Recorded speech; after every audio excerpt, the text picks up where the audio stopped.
कृतार्थं प्रति नष्टं अपि अनष्टं तदन्यसाधारणत्वात्। प्रकृति के बारे में ये सूत्र प्राप्त हुआ भगवान पतंजलि महर्षि की ओर से कि यह जो त्रिगुणात्मिका प्रकृति है वो ज्ञानी के लिए, कृतार्थ पुरुष के लिए नष्ट हो जाती है और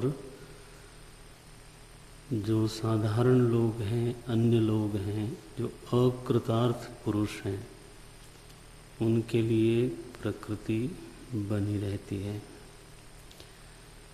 तो इसके दो अर्थ बनते हैं।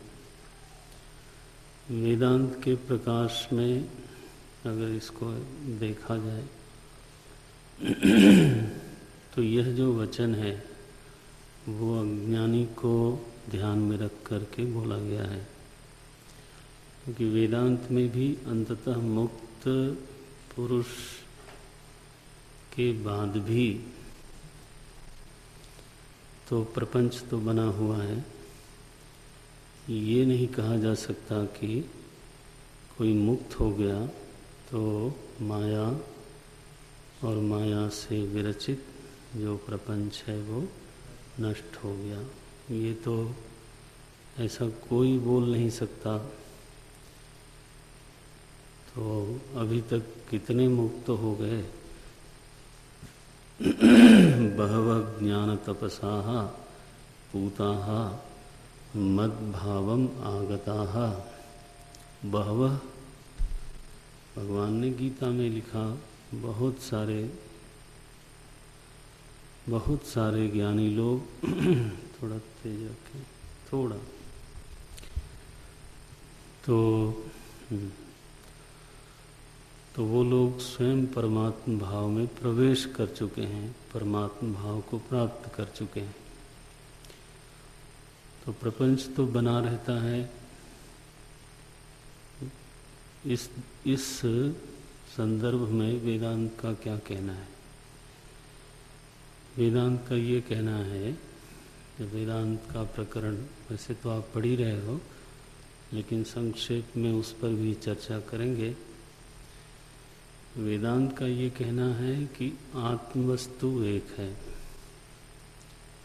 चिन्मय तत्व चिदात्मा वस्तु अनेक नहीं है, वो एक है, लेकिन जीव अनेक हैं। वेदांत की ये व्यवस्था है। बुद्धि के भेद से बुद्धि में प्रतिबिंबित जो चेतन है, जिसको चिदाभास बोलते हैं आभासवाद की दृष्टि से, और अवच्छिन्न बोलते हैं अवच्छेदवाद की दृष्टि से। तो चूंकि अंतःकरण अनेक हैं, इसलिए अंतःकरणावच्छिन्न चेतन भी अनेक हैं। ये जिस तरह से घट की अनेकता के कारण घटाकाश में अनेकता होती है, यद्यपि आकाश एक है। ये तो आकाश एक होते हुए भी जिसकी दृष्टि घट पर है वो ये बोल सकता है कि घटाकाश अनेक हैं। तो घटाकाश अनेक हैं, ये बात बोलने के पीछे संदर्भ क्या है? दृष्टि घट पर है, दृष्टि आकाश पर नहीं है। इस बात को ध्यान में रखना है। इसी तरह से जब कहा जाता है जीव अनेक हैं, बुद्धि में जो प्रतिबिंबित चेतन हैं वो अनेक हैं, तो यहाँ भी प्रधानता बुद्धि पर है। यहाँ भी जो दृष्टि है वो बुद्धि पर है, चेतन पर नहीं है। सो चेतन की प्रधानता से जब बात की जाएगी तो अनेकता नहीं बोली जा सकती, लेकिन जब उपाधि की प्रधानता ध्यान में रखी जाएगी तब जरूर अनेकता की बात होगी।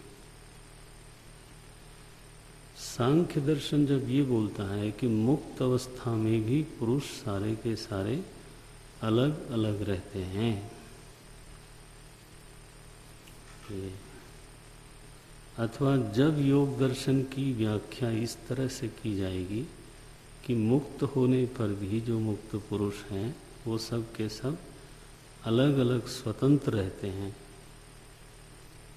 निरुपाधिक अवस्था में भी पुरुष की अनेकता है, जब इस तरह की बात की जाएगी तब वो वेदांत को स्वीकार्य नहीं हो सकती किसी भी प्रकार से। तो यहाँ पर अगर तो ये कहा जाए कि महर्षि पतंजलि ने अज्ञानियों को दृष्टि में रख कर के वाक्य बोला है, तब तो इस वाक्य की संगति वेदांत की तरह लगती है कि भाई अज्ञानी की दृष्टि में कुछ लोग कृतार्थ हैं, कुछ लोग अकृतार्थ हैं।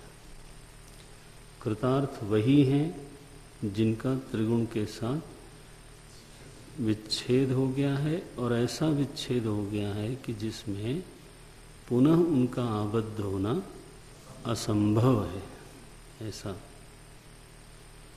तो ये असंभावना दिखाने के लिए ये दिखाना ज़्यादा सक्षम अथवा ज़्यादा सशक्त लगता है कि उसकी जो प्रकृति थी जिससे कि वो आबद्ध हो सकता था, उसकी प्रकृति ही नष्ट हो गई। जैसे जिस घट के साथ आकाश आबद्ध था वो घट ही टूट गया।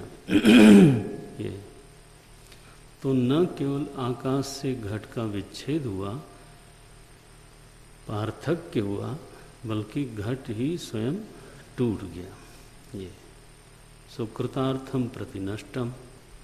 बाकी जो अकृतार्थ लोग हैं उनके लिए प्रकृति सुरक्षित है, और फिर वो अपनी अपनी प्रकृति के अनुसार तो व्यवहार करते हैं। जाति, आयु, कर्म, भोग ये सब चलता रहता है उनका। सो प्रपंच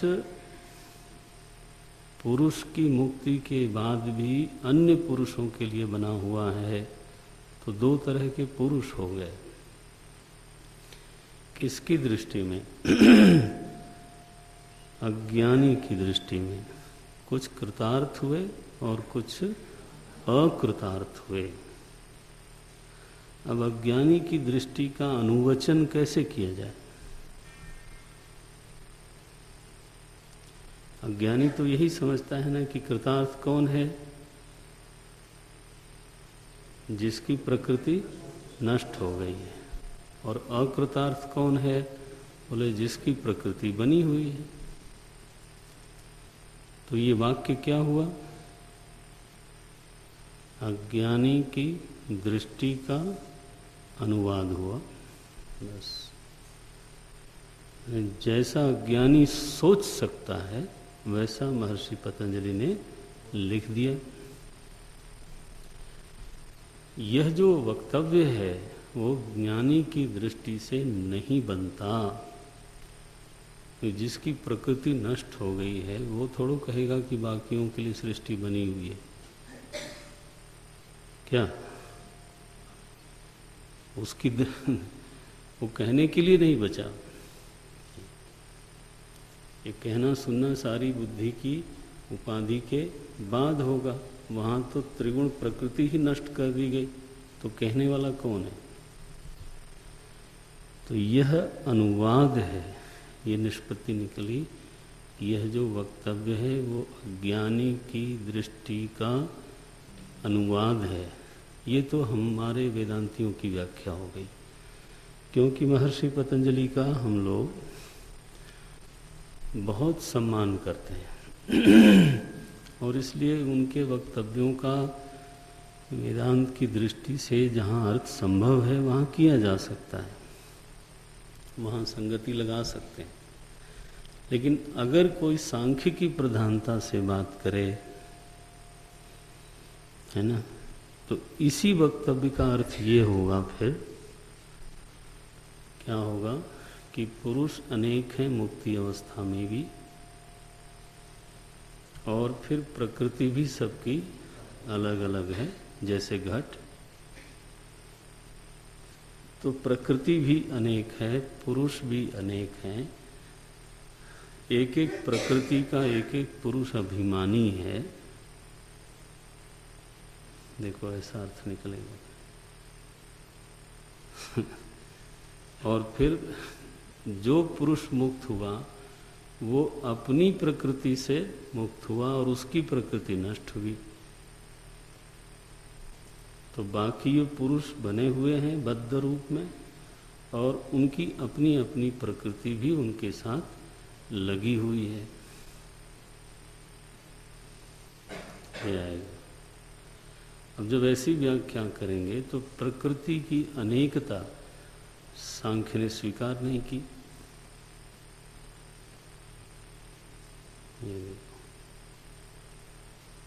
और प्रकृति की अनेकता माने बिना एक प्रकृति नष्ट हो गई और बाकी प्रकृति बनी रहे,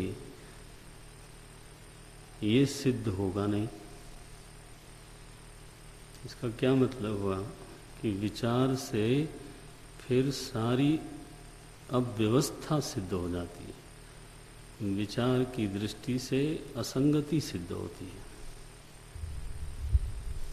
शंकराचार्य जी महाराज ने सांख्यवादियों से एक प्रश्न किया, आक्षेप किया, निर्विशेषे भेदा कुतः। वो पूछते हैं कि भेद तो विशेष के बिना हो नहीं सकता। तो मुक्त अवस्था में जब पुरुष में कोई विशेष शेष नहीं है, उस समय भेद का उपपादक, भेद को सिद्ध करने वाला तत्व क्या है? मुक्त अवस्था में केवल चेतन पुरुष में भेद क्यों मानते हो? भेद तो किसी विशेष के कारण होगा, विशेष तो आप बता नहीं सकते। विशेष सारे के सारे कहाँ हैं? प्रकृति में है। तो जब तक प्रकृति बनी हुई है तब तक तो फिर मुक्त ही नहीं है। पकड़ में आता है?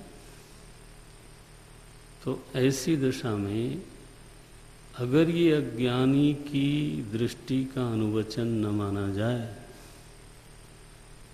तो फिर इसका अर्थ, इस वाक्य का अर्थ लगाना बहुत कठिन है। प्रकृति का अनेकवाद स्वीकार नहीं किया जाता। मुक्त अवस्था में निर्विशेष पुरुष में अनेकता की सिद्धि हो नहीं पाती।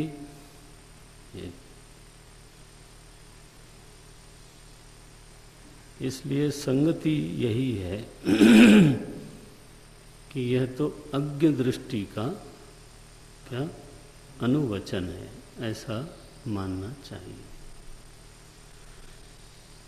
एक निहितार्थ इसमें यह है, बहुत ही सुंदर गंभीर अर्थ हो, कि महर्षि पतंजलि यह बात तो स्वीकार कर ही बैठे कि प्रकृति नित्य नहीं है। नारायण गया काम से। क्योंकि उन्होंने क्या कहा? कृतार्थम प्रति नष्टम। यही मैंने महाराज जी से पूछा था कि उनके मत में प्रकृति कहाँ नित्य रही? फिर सांख्यवादियों के मत में तो नित्य थी, क्योंकि वहाँ तो मुक्ति का मतलब है प्रकृति पुरुष का विच्छेद, पार्थक्य, दैट्स ऑल। तो वहाँ प्रकृति नष्ट नहीं है, प्रकृति के नाश का कहीं उल्लेख नहीं है। तो वहाँ तो प्रकृति भी नित्य है, पुरुष भी नित्य है, ठीक है। लेकिन योग दर्शन में एक सूत्र ऐसा आया, इसलिए मैंने उद्धरण किया उसका सुबह, जहाँ पर भगवान महर्षि पतंजलि ने साफ साफ शब्दों में ये बात कह दी, क्या? कृतार्थम प्रति नष्टम। जो चीज़ नष्ट हो जाए तो उसको नित्य कैसे कहा जा सकता है? थोड़ा कम करना पड़ेगा। तो महाराज जी मुस्कुरा के रह गए थे, बोला नहीं उन्होंने।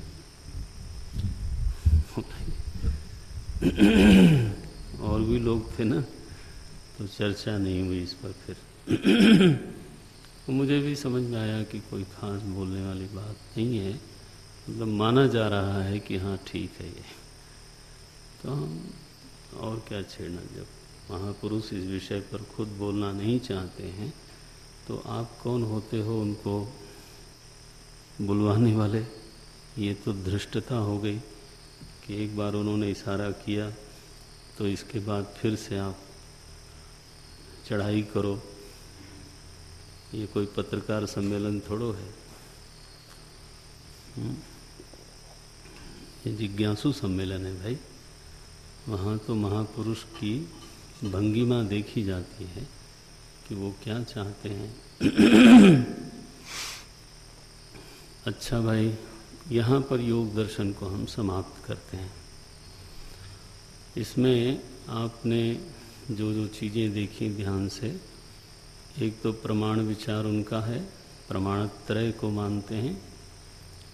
तत्व मीमांसा में उन्होंने पुरुष और प्रकृति को ही माना, दो तत्व मानते हैं, लेकिन उनमें से एक पुरुष विशेष मानते हैं। उसको तीसरा तत्व तो नहीं मानते, लेकिन उसको पुरुष विशेष मानते हैं।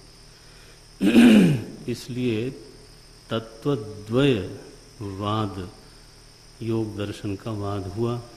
द्वैतवादी कहलाएंगे, लेकिन अपने अर्थों में।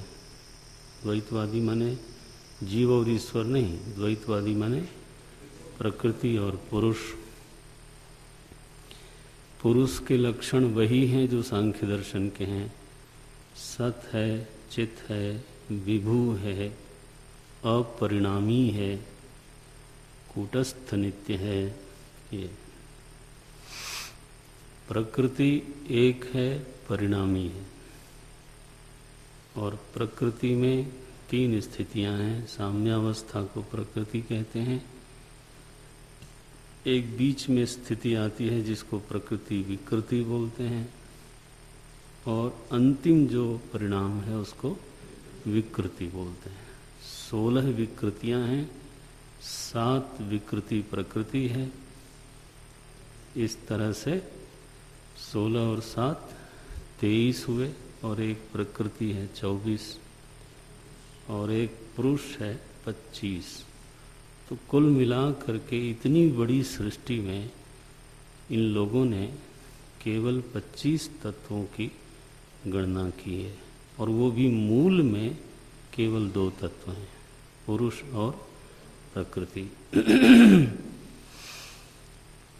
इन्हीं 25 तत्वों में न्याय, वैशेषिक, मीमांसा दर्शनों के जो गुण हैं, जो द्रव्य हैं, वो सब के सब अंतर्भूत हो जाते हैं। उनका निषेध नहीं है, बल्कि उन सभी का इनमें अंतर्भाव है। They are included. अच्छा, अब मुख्य रूप से साधन शास्त्र होने के नाते उन्होंने मुक्ति के ऊपर विचार किया। इसमें मुक्ति का उपाय उन्होंने कहा योगस चित्तवृत्ति निरोधा।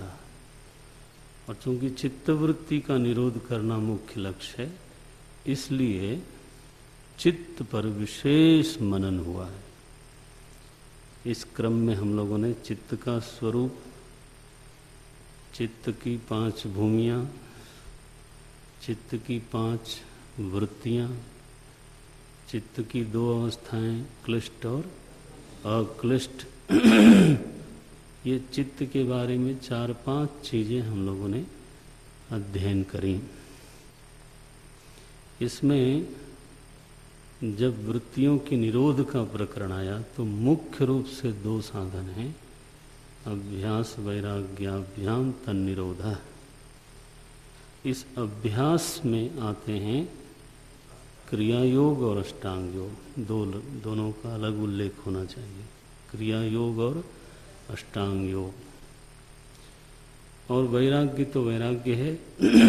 वैराग्य के दो प्रकार बताए हैं वेदांत दर्शन में, योग दर्शन में।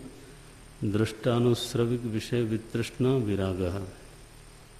विराग क्या है? बोले दृष्ट और सुने हुए स्वर्ग आदि के विषयों के प्रति जो वितृष्णा है, अलालसा है। वितृष्णा का अर्थ क्या हुआ कि चाहिए नहीं, अरुचि, अन्य मनस्कता, इसको वैराग्य बोलते हैं। ये अपर वैराग्य है। अपर वैराग्य माने आरंभ वाला वैराग्य है। और फिर गुण वैतृष्ण्यम, हाँ नहीं, हाँ आगे पर वैराग्यम नहीं। और कुछ है कहीं इस तरह का? एक ही सूत्र है, गुण वैतृष्ण्यम। हाँ तत्परम, ये आया ना तत्परम।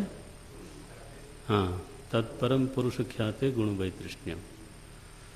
क्यों भाई सुधीर महात्मा तुम कहाँ हो? तत्परम यह है प्रखर वैराग्य, परम वैराग्य। गोस्वामी जी ने इसका उल्लेख किया लक्ष्मण जी के प्रति। परम जिज्ञासु है ना, कहिए तात सो परम विरागी, तृणसम तीन सिद्धि गुण त्यागी। कैसे है? तृणसम सिद्धि तीन गुण त्यागी, ये गोस्वामी जी हैं। समझ में आता है गोस्वामी जी की महिमा? ये मालूम न हो तो वो बोले ये तीन गुण कौन कौन से हैं जरा बताओ, और इस पर आपस में बैठ के चौपाल में कहानियां भी लिखी जाएंगी। तीन गुण कौन से? हाँ। और वो भी कैसा? तृणसम, तुच्छ है। तृणसम सिद्धि तीन गुण त्यागी, कहिए तात सो परम विरागी, परमम वैराग्य। तत्परम पुरुष ख्याते है गुण वैतृष्ण्यम। तो वैराग्य दो तरह का है, साधक का वैराग्य और ज्ञानी का। ज्ञानी का यही हुआ, पुरुष ख्याति प्राप्त हुई और गुणों से वितृष्णा हो गई, गुण दूर हो गए। अच्छा भाई, तो इस तरह से वृत्ति के निरोध की पूरी एक सुस्पष्ट सुविचारित एक व्यवस्था महर्षि पतंजलि ने साधक समाज को दी है। और इसमें इतना विस्तृत अध्ययन है, सराहनीय है, श्लाघनीय है, बल्कि वंदनीय है। और एक चीज़ जो खुल के सामने आती है योग दर्शन को पढ़ने समझने से, कि चित्त में, चित्त नाम का जो द्रव्य है, उस चित्त में अनंत ऐश्वर्य छिपा है। इस चित्त में वैभव है। वैभव की मानो खान हो, कोश हो। उसको साधना से हम प्रकट नहीं कर पाते। अगर साधना होवे तो वस्तु निरपेक्ष होकर के, है ना, अन्य द्रव्य निरपेक्ष होकर के चित्त का ही वैभव इतना विशाल हो सकता है कि वह व्यक्ति सृष्टि में संपूज्य, है ना, सिद्ध हो गए। तो इसके लिए विभूति पाद, एक पूरा पाद लिखा गया। आज हम बात कर रहे थे कि अगर तो ध्यान में चिंतन की प्रधानता न होवे,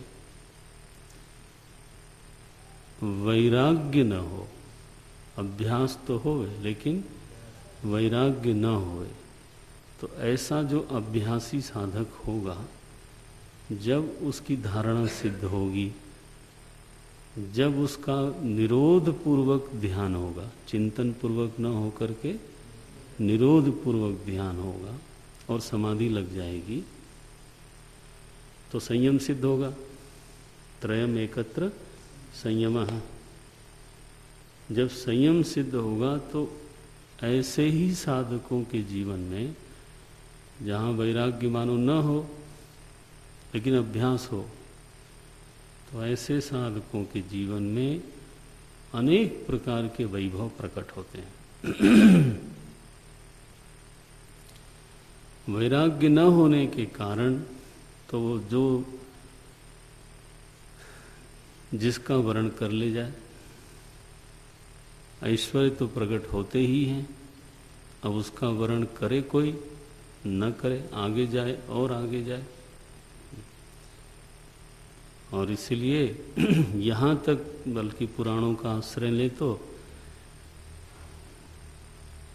कभी ऐसा लगता है कि कहा भी जाए कि नहीं कहा जाए। अब जैसे हिरण्याक्ष, हिरण्यकश्यप, रावण, कुंभकर्ण आदि जितने हुए, ये सब वैराग्य रहित अभ्यासी थे।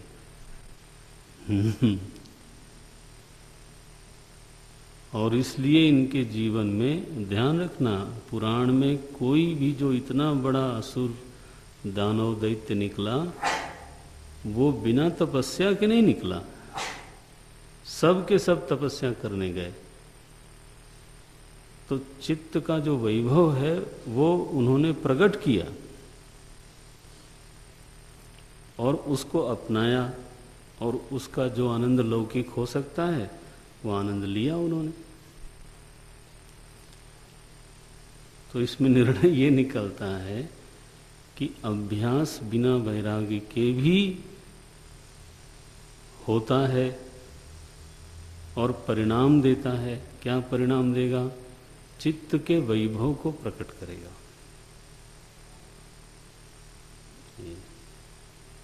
चित्त में वैभव तो विद्यमान है, नारायण। लेकिन अगर वैराग्य हो तब जो निरोध होगा वो फिर उपाय प्रत्यय में आता है, और वहाँ पर मुक्ति का स्वरूप ये है कि प्रकृति कैवल्य प्रकृति को मिल गया, पुरुष कैवल्य पुरुष को मिल गया, और अंतिम सूत्र जो मैंने बोला कि बल्कि मुक्त पुरुष के लिए तो वह प्रकृति नष्ट हो गई। ये यहाँ मैं इसको पूरा करता हूँ। इस पर 3-4 कक्षाएं चली गई योग दर्शन पर। हमने जानबूझ के समय दिया क्योंकि साधना शास्त्र है ये। तो आप लोग जो हैं सभी साधक लोग हो, कोई मंद हो कोई तीव्र साधक हो, लेकिन बढ़ते जाना चाहिए। तो जानना चाहिए कि साधना का विज्ञान कहाँ है, कैसा है, किस किस प्रक्रिया से वो इस बात को सामने रखते हैं। अच्छा भाई, अब दर्शनों के क्रम में उत्तर मीमांसा प्राप्त होती है। आपने चार्वाक, जैन, बौद्ध, न्याय, वैशेषिक, पूर्व मीमांसा, सांख्य, योग, अब है उत्तर मीमांसा, नवा। उत्तर मीमांसा को ही वेदांत बोलते हैं, और वेदांत का अभिप्राय होता है उपनिषद। वेदांतो नाम उपनिषद प्रमाणम। वेदांत किसको बोलते हैं? बोले उपनिषद का नाम वेदांत होता है। समाज में आप लोगों को कहते हुए सुनेंगे, कोई एक दोहा, कोई एक भजन कोई बोलता है तो लोग बोलते हैं इसमें सारा वेदांत भरा हुआ है। इतना सस्ता नहीं है वेदांत। ये वेदांत एक बड़ी ही सुदृढ़ विचार प्रक्रिया का नाम है, एक पूरी विद्या का नाम है। और उस पूरी विद्या को आप एक दोहे में और एक गाने में समेटो नहीं, ये बोल सकते हो कि इसमें कुछ आध्यात्मिक बातें मालूम पड़ती हैं, है ना। आप सारा वेदांत सब तो बोलना, आप तो मत बोला करो। दुनिया तो जो भी बोल सकती है, वो लोग तो भाई अधिकारी हैं। लेकिन आप लोग भी अगर इस अविद्या परंपरा के आप लोग भी अगर अपने को अधिकारी समझते हो, किस परंपरा के?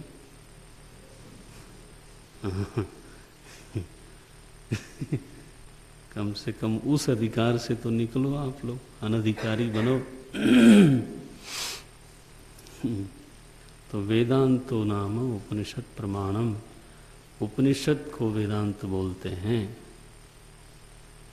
जितने भी ये 8 दर्शन हैं, इनके आचार्यों ने जब खंडन किया वेदांत का, तो उनके खंडन को अगर आप देखेंगे तो उन सभी का खंडन है अद्वैत वेदांत का। इसका मतलब ये है कि उनके मत में वेदांत का अर्थ केवल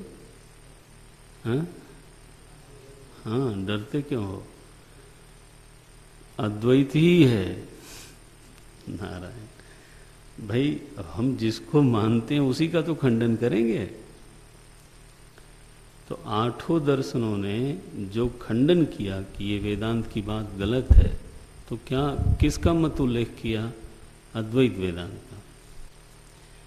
इसका मतलब है कि जैन, बौद्ध, चारवाक, न्याय, वैशेषिक, मीमांसक, सांख्य, योग ने तो सब किसी का खंडन किया नहीं। ऐसे सभी ने, 7 दर्शनों ने कही है, खंडन किया तो वेदांत का, और वेदांत माने अद्वैत वेदांत का। लेकिन बाद में करीब 11वीं शताब्दी में वेदांत की फिर कुछ और संप्रदाय उसमें से प्रकट हुए। कहते हैं उनका बीज पहले से प्राप्त था, लेकिन उनको प्रतिष्ठा प्राप्त नहीं थी। तो वेदांत में फिर जो संप्रदाय सबसे पहले प्रकट हुआ, संप्रदाय भेद, उसको बोलते हैं विशिष्ट अद्वैत संप्रदाय। ये वेदांत कहलाता है। क्यों वेदांत कहलाता है? क्योंकि उनका अध्ययन भी उपनिषद के ऊपर है। ये तो विशिष्ट अद्वैत। दूसरा संप्रदाय निकला द्वैत। माधवाचार्य जी उसके आचार्य हुए, मध्वाचार्य, आधा है मध्वाचार्य। फिर आया शुद्धाद्वैत। शुद्धाद्वैत दूसरा उसका नाम है ब्रह्माद्वैत। वो दर्शन श्री वल्लभाचार्य जी ने प्रस्तुत किया। एक दर्शन आया द्वैताद्वैत। द्वैताद्वैत इसको श्री निम्बार्काचार्य जी ने प्रस्तुत किया। तो ये 4 दर्शन वेदांत की शाखा के रूप में, संप्रदाय भेद के रूप में प्रकट हुए। अंत में एक शैवाद्वैत दर्शन भी बोलते हैं, ये 5वां दर्शन मानते हैं लोग, क्योंकि ये भी वेदांत पर ही चिंतन आधारित है, इसलिए इनको भी वेदांत ही कहते हैं। वो है शैवाद्वैत। और शैवाद्वैत के चिंतन मनन का क्षेत्र रहा कश्मीर,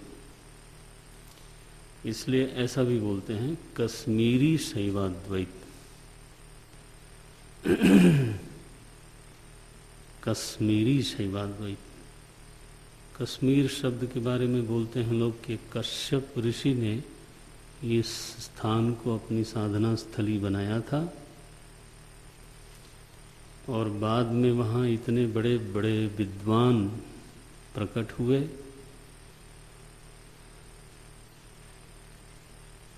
कि उस पूरे क्षेत्र को सरस्वती जी का धाम बताया गया। ये श्लोक लिखा गया, नमस्ते शारदे देवी काश्मीर पुरवासिनी। ये देखो, हे शारदा देवी आपको नमस्कार है, आप कहाँ निवास करती हैं? बोले कश्मीर में निवास करती हैं। ये ऐसी स्थली रही है जहाँ पर 100% ब्राह्मण लोग थे, तो जरूर ही माइग्रेट करके गए होंगे कहीं से, लेकिन वहीं चले गए। कारण कि उनके चिंतन मनन निधिध्यासन के लिए वो बड़ी सुरक्षित जगह थी, एकांत जगह थी और स्वावलंबी जगह थी। माने वहाँ फल भी है, फूल भी है, फसल भी है, पानी भी है, तो वो एक तरह का इंडिपेंडेंट है ना माँ। तो एक तरह का टोटल इंडिपेंडेंट एरिया है जहाँ पर धान भी अच्छा धान फसल हो जाती है वैली में। और फल तो आप जानते हो, कश्मीर से अभी सेब है ना, और नाक और पता नहीं क्या क्या फल होते हैं, सब्जियां बहुत होती हैं। पानी के चश्मे इतने मीठे माने जाते हैं, कहते हैं नेहरू जी का पानी जो है कश्मीर से जाता था दिल्ली। कोई चश्मा है जिसका जल पीने से बहुत अच्छा पाचन और भूख आदि लगती है, हैं? चश्मीरा, चश्मे शाही, ये चश्मे शाही, चश्मा माने झरना होता है। ये ना समझ लेना कि चश्मा मेरे मालिक, क्योंकि सब आप लोग अधिकारी विद्वान बैठे हो। उर्दू में चश्मा माने झरना होता है। तो चश्मे शाही माने एक तरह का झरना सम्राट है। ऐसा जल माने बहुत सुंदर स्थान है, तो इसलिए वहाँ फिर विद्वान लोग बसते चले गए। पूर्ण अहिंसक, केवल निधिध्यासन चिंतन प्रधान लोग। तो फिर शारदा देवी मानो वहाँ निवास करती थी। आप सोचिए कि 2000 साल पहले भगवान शंकराचार्य जी महाराज, अथवा हिस्टोरियन की दृष्टि में 1200-1300 वर्ष भी माने तो उस समय जबकि हिंदुस्तान में इस्लाम का आगमन नहीं हुआ था। इस्लाम का आगमन हुआ 11वीं शताब्दी में। हिस्ट्री कुछ है मालूम? तो ये 1190 के आसपास ये गौरी का प्रवेश हुआ पृथ्वीराज के समय में। 11वीं शताब्दी समझिए, मान के चलिए 11वीं शताब्दी में इस्लाम का आगमन हुआ। उसके पहले शंकराचार्य जी महाराज को जगत गुरु की उपाधि कहाँ मिली? कश्मीर में मिली। ये हुआ कि कश्मीर के विद्वानों को जब आपकी विद्या मान्य होगी तभी असली मान्यता मानी जाएगी। तो भगवान भाष्यकार स्वयं गए फिर कश्मीर, और वहाँ श्रीनगर के आसपास कहीं शास्त्रार्थ हुआ। शंकर मठ बना वहाँ पर, है ना, वहाँ पर एक मंदिर है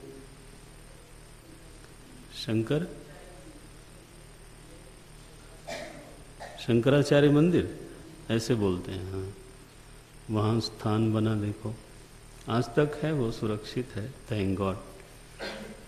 आर्मी के आसपास ही है शायद, इसीलिए बचा हुआ है, पहरा देते हैं, देखो। तो ये है स्थिति। ऐसा वो स्थान था। आपको शायद ये भी बतावें कि उस समय प्राचीन काल में कई ब्राह्मण लोगों के नाम के अंत में गुप्त रखा जाता था, गुप्त लिखा जाता था। इसलिए समुद्रगुप्त, चंद्रगुप्त, ये जो गुप्त पीरियड है तो ब्राह्मण डायनेस्टी मानी जाती है।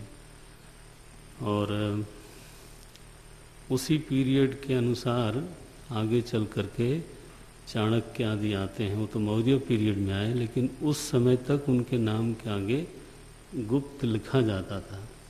चाणक्य के पिता का नाम क्या था? अच्छा, चाणक्य का मूल नाम क्या था? हाँ, विष्णुगुप्त। देखो, तो ये तरीका था।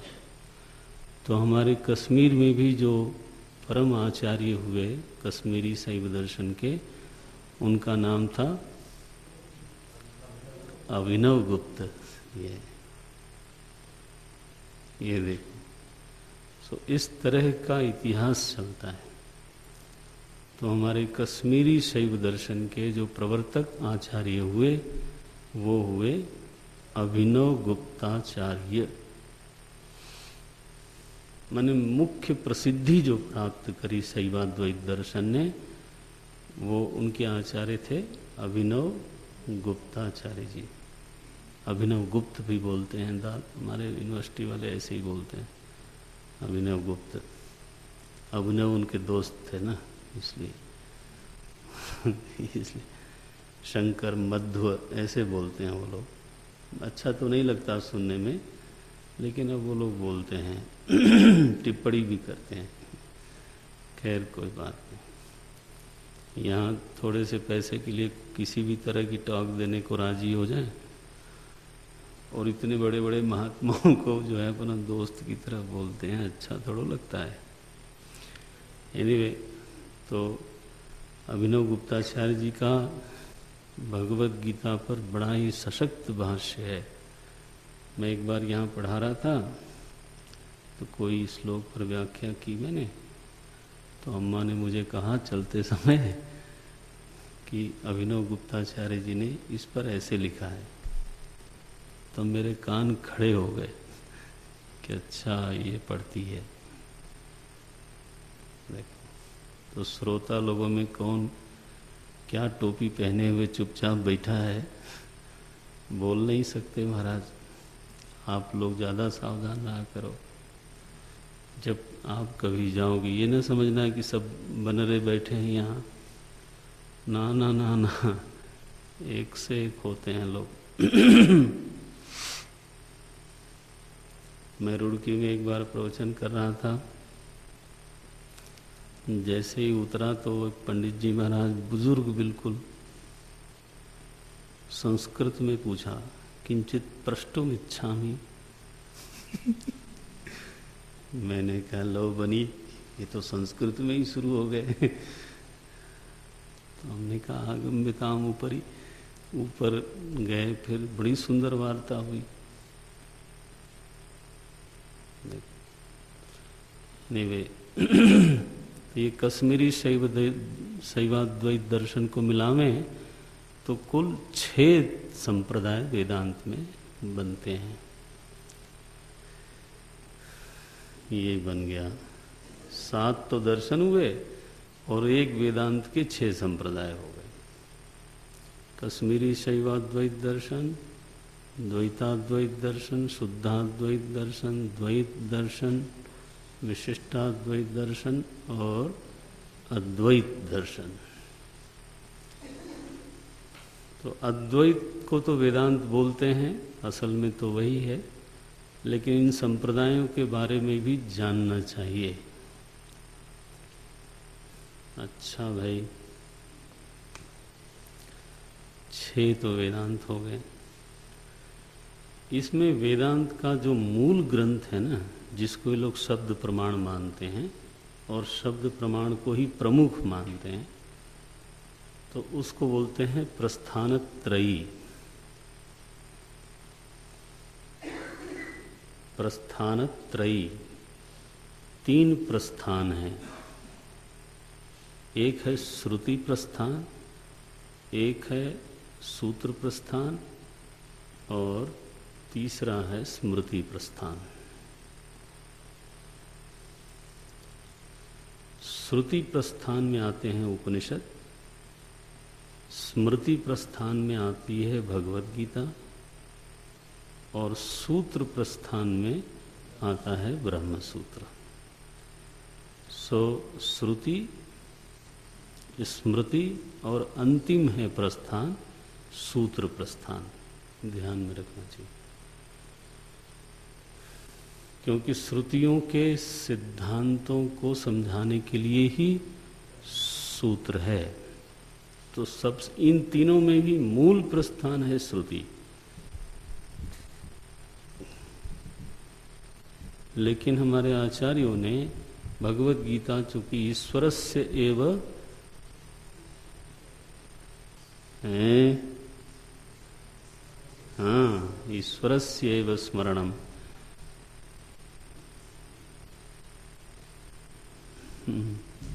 ये मामला ठीक नहीं है, आप लोगों को बोलना चाहिए, तब जाके संतोष होवे। ईश्वरस्य एव स्मरणम, न तो मनोः, न तो याज्ञवल्क्यस्य, न तो गौतमस्य पाराशर्यस्य पराशरस्य वा, ईश्वरस्य एव स्मरणम। भगवद गीता प्रभु का अपना वचन है, अपना स्मरण है, इसलिए श्रुति तुल्य है। इसलिए उपनिषद संज्ञा दी हमारे आचार्यों ने। ओम तत्सत इति श्रीमद् भगवद गीतासु उपनिषत्सु, ये भाव रखना चाहिए। तो स्मृति है दूसरा, और सूत्र है भगवान वेदव्यास रचित। ये तीनों हमारे मूल प्रमाण ग्रंथ हैं। सभी आचार्यों ने प्रस्थानत्रयी माना है। श्री वल्लभाचार्य जी ने प्रस्थान चतुष्टय माना। उन्होंने भागवत जी को उतना ही बड़ा प्रमाण माना है जितना कि श्रुति को, स्मृति को अथवा सूत्र को। प्रस्थान चतुष्टय।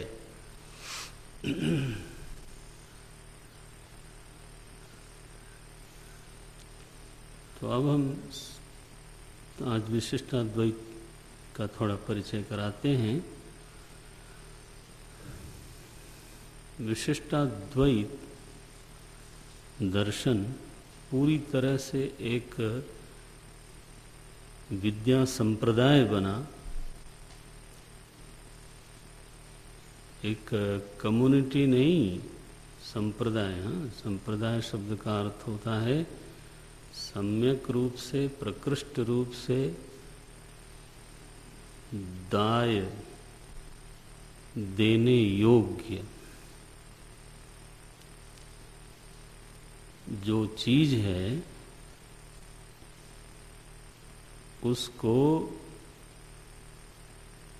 देने की पूरी परंपरा, उसको बोलते हैं संप्रदाय परंपरा। जैसे देय शब्द है वैसे ही दाय शब्द है। तो कोई ऐसी चीज जो शुभ है, उज्जवल है, कल्याणकारी है, उसको आगे अधिकारी को देना है, तो गुरु के मन में आता है कि दाय है। दाय है, कैसी दाय है? प्रदाय है। कैसा प्रदाय है? संप्रदाय है। ये सम्यक है, प्रकृष्ट है और देने लायक है, इसको बोलते हैं संप्रदाय। तो हमको कोई सांप्रदायिक कहे तो हम बहुत खुश होते हैं। तिरस्कार की बात है गैर सांप्रदायिक होना। भगवान शंकराचार्य जी ने संप्रदाय होने को गौरव की बात कही है और भाग्य की बात कही है। एक दिन हम पढ़ रहे थे तो ये लड़के लोग भी वहीं थे, क्या बोलते हैं वो?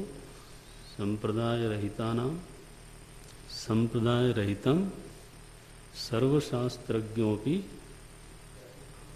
मूर्खवत उपेक्षणीय, ये शब्द लिखा भगवान भाष्यकार ने।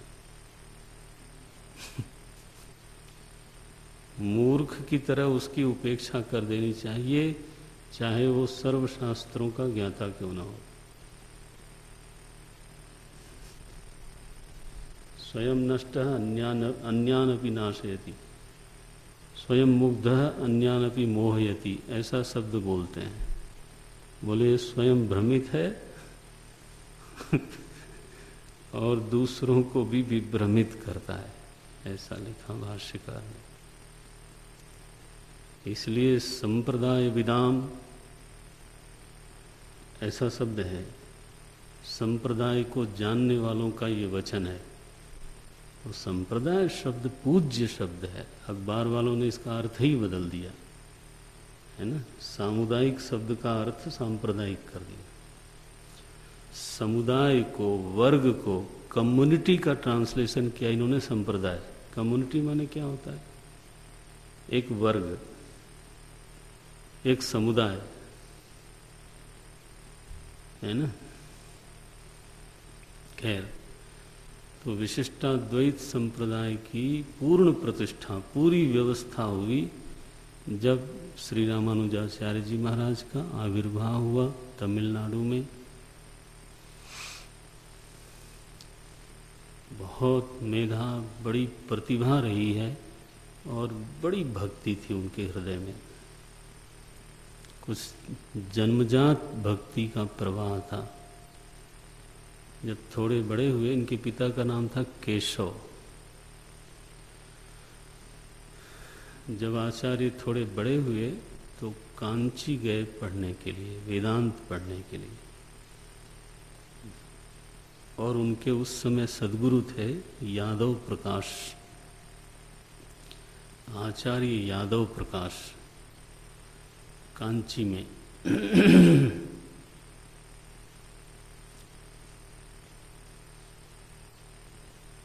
वहाँ से पूर्ण संतोष इनको नहीं हुआ, माने विद्या की पूरी जो तृप्ति होनी चाहिए वो उनको नहीं हुई। और वो खोज में थे कि कोई और प्रगल्भ, कोई और प्रौढ़ विद्वान तो मिले जिससे कि हम पढ़ें। तो खोज में थे वो। तब तक उनको निमंत्रण आया श्रीरंगम से। श्रीरंगम हमारे हिंदुस्तान का इस समय वहाँ कहते हैं सबसे बड़े मंदिरों में से एक मंदिर है। क्या नाम है? हैं? श्रीरंगम ही नाम है, यही है ना नाम, श्रीरंगम। 1000 खंभे बताए जाते हैं। अब कोई पक्का बता दे तो बता दे, नहीं तो पता करके हम ही बताएंगे। और कहते हैं कि खंभों से ना सुर निकलते हैं। नारायण। तो स्थापत्य कला का भी बेजोड़ नमूना बोलते हैं श्रीरंगम। तो श्रीरंगम से उनको निमंत्रण आया। किसका? तो श्री यमुनाचार्य जी वहाँ पर एक बहुत बड़े विद्वान थे। उन्होंने सुना था कि एक जिज्ञासु है कांची में, उसका नाम है रामानुज। तो उनको बुलवा लिया उन्होंने। जब सुना उन्होंने कि यमुनाचार्य जी ने बुलाया है तो गदगद हो गए। और जब वहाँ पहुँचे तो अब घटना ऐसी बनी, ईश्वरी इच्छा ऐसी रही कि इस बीच ही यमुनाचार्य जी का देह छूट गया, ऐसा कहते हैं। तो वहाँ थोड़े दिन रहे वो। और बोधायन वृत्ति, ब्रह्मसूत्र भाष्य पर एक वृत्ति, प्राचीन वृत्ति सुनी जाती है, आज इतनी प्राप्त नहीं होती। उस वृत्ति का नाम है बोधायन वृत्ति। कहते हैं वो विशिष्टाद्वैत का मूल ग्रंथ है, बोधायन वृत्ति। उसका अवलोकन किया और भी कुछ ग्रंथों को देखा होगा उन्होंने। और फिर वो लौट आए कांची।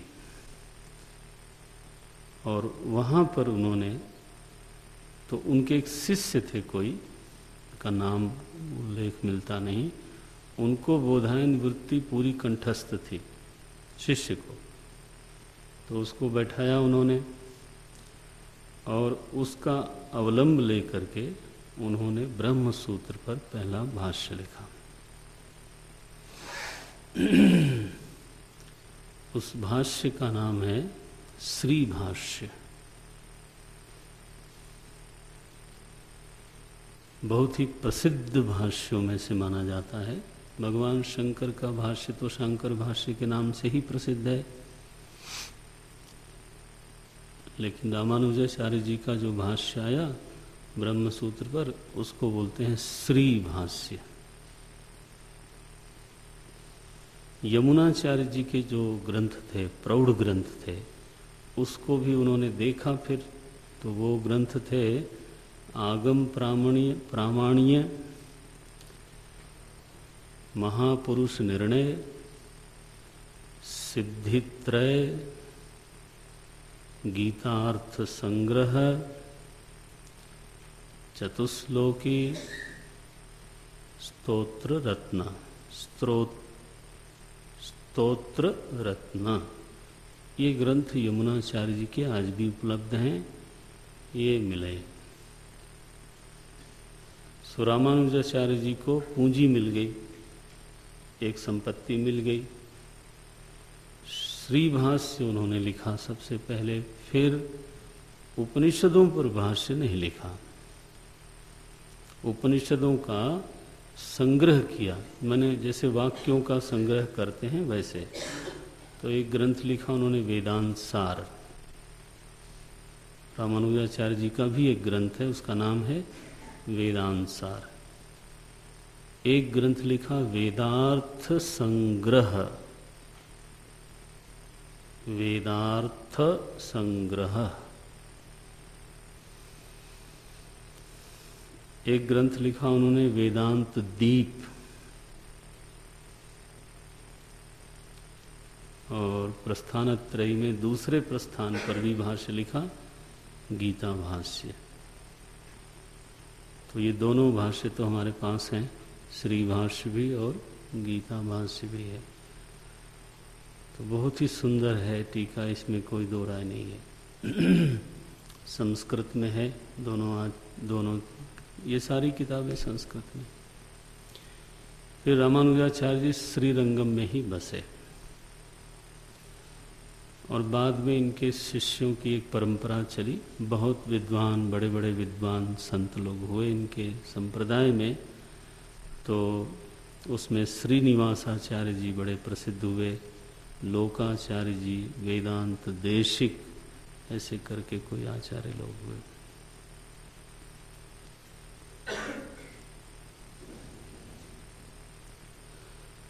विशिष्टाद्वैत में जो प्रमाण हैं, प्रमाण मीमांसा को पकड़े तो आचार्य ने 3 प्रमाणों को ही स्वीकार किया, प्रत्यक्ष, अनुमान और शब्द प्रमाण। बाकी सभी प्रमाणों को स्वीकार करते हैं, लेकिन वो मानते हैं कि बाकी प्रमाण इसी में अंतर्भूत हैं। तो प्रमाणत्रय को स्वीकार किया, प्रत्यक्ष, अनुमान और शब्द प्रमाण। शब्द प्रमाण में लौकिक और वैदिक दोनों तरह के शब्द प्रमाण स्वीकार करते हैं। अच्छा भाई, तत्वमीमांसा में अब प्रत्यक्ष आदि प्रमाणों के समय में जब विचार हुआ था तब आपको बताया गया था कि विशिष्टाद्वैत केवल सविकल्प प्रत्यक्ष को मानता है, निर्विकल्प प्रत्यक्ष को नहीं मानता है। तो उसका विस्तार आप थोड़ा वहाँ देख लीजिएगा। अब ध्यान रखना कि अगर प्रत्यक्ष ही केवल सविकल्प है तो अनुमान भी तो केवल सविकल्प ही होगा। और इसका मतलब ये भी होता है कि ऐसी कोई भी ज्ञेय वस्तु नहीं है जो निर्विकल्प हो। न निर्विकल्प ज्ञान है, न निर्विकल्प ज्ञान का कोई प्रमाण है। न तो निर्विकल्प ज्ञान नाम की कोई चीज है, न उसके विषय में कोई प्रमाण है, ऐसा उनका निर्णय है। अच्छा भाई, अब तत्व मीमांसा तो आज तुम्हें केवल उल्लेख ही कर पाऊंगा। एक तत्व है चित्त और एक तत्व है अचित। ये दो तत्व हैं, लेकिन दोनों ही पराधीन हैं। दोनों में से कोई भी स्वतंत्र तत्व नहीं है, न चित तत्व न अचित तत्व। स्वतंत्र पदार्थ केवल ईश्वर है।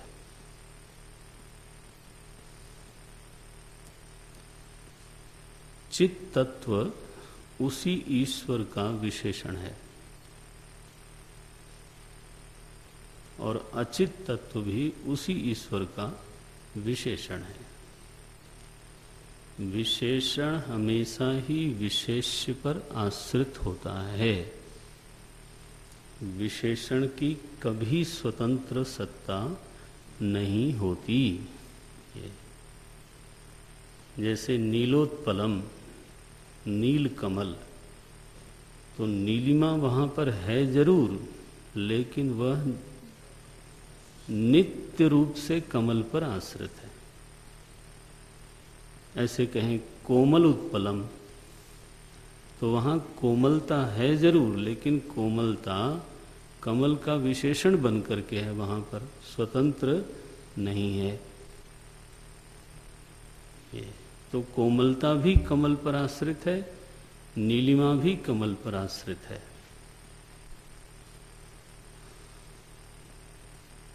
ठीक है। इसी तरह से चित्त भी ईश्वर पर आश्रित है, अचित भी ईश्वर पर आश्रित है। तो वस्तु क्या है? बोले केवल ईश्वर। तो ईश्वर हुआ एक अद्वैत। ये तो तीन तत्व नहीं हुए, फिर तत्व तो हो गया अद्वैत। क्या नाम पड़ा उसका? बोले ईश्वर। तो एक ही तत्व है। विशिष्टाद्वैत में श्री रामानुजाचार्य जी महाराज के मत में एक ही तत्व है, वो है ईश्वर, और कोई तत्व नहीं है। अचित उसी का अंग है, उसी का विशेषण है, उसी पर आश्रित है, और चित्त भी उसी का अंग है और उसी पर आश्रित है। इसलिए दो तरह के संबंध बना देते हैं, अंग अंगी संबंध अथवा विशेषण विशेष्य संबंध। चिद विशिष्टम अचिद विशिष्टम,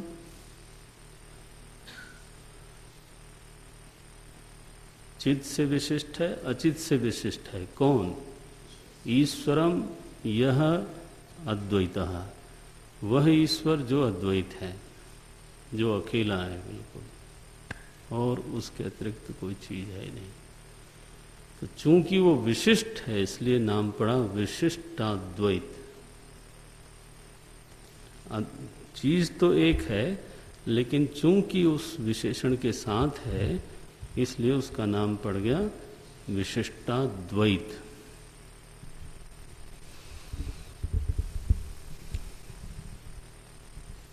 कल करेंगे चर्चा। चित्त क्या क्या है? चित्त में विभाग बहुत है। ईश्वर क्या है और अचित क्या है, इन तीनों का फिर विवरण होगा कल। हो